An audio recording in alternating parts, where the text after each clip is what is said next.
Hey everyone, Brett from UPM. This is another installment of the Unique Perspective.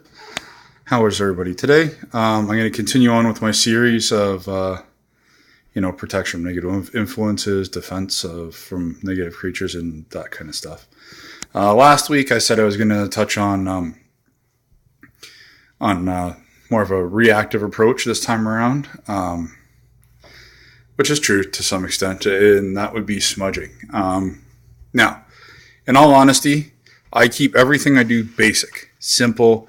That way there's no concern over if I'm getting this agate incorrect or if I'm getting this, if I'm using this incorrect smudging material and it's conflicting with what's going on. So with that being said, much like my stones, yes, I may have mentioned a lot of stones that I have, but I only, they're very basic.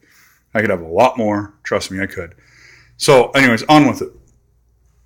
So first of all, I want to dispel a major misconception that sage is the end all and be all for smudging. Because I hear who knows how many times when I go to a negotiation at someone's house or someone who has an attachment, I've saged, I've saged and that should have got rid of it. Sage works well against residual energy in the house. What does that mean exactly? That means that if you just moved into a house and the previous owner of the house was very negative or very controlling or very pushy or bossy, the house would absorb the energy. So what sage is really good for is for breaking that out of the building material and dissolving it. You have a negative creature in your house, don't use sage, it would only piss it off. So then what's the solution? Now, I have a Wiccan High Priestess friend of mine who gave me an extremely powerful tool. Some think that it's only meant to help bring higher consciousness out. But it's my mainstay, mugwort. Mugwort, think of, sage covers this much, mugwort covers that much.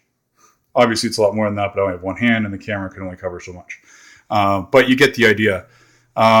With mugwort, it is completely transmutable to your energy, to what you work on.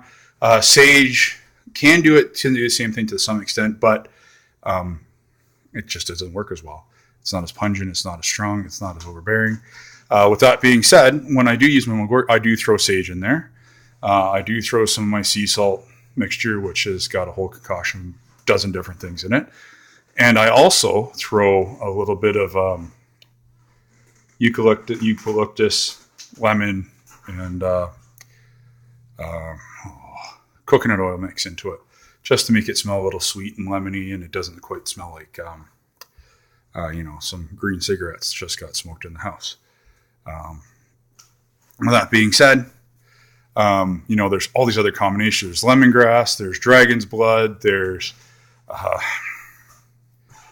those are just ones that I've used on occasion because that's what it's called for. But with that being said, though, the combinations out there are endless. You end up having, with anything else, go with what works for you. Period. Go with what works for you. And that way there, I smudge my house usually about once every 2 weeks or after a major argument, because I have in-laws living with me right now.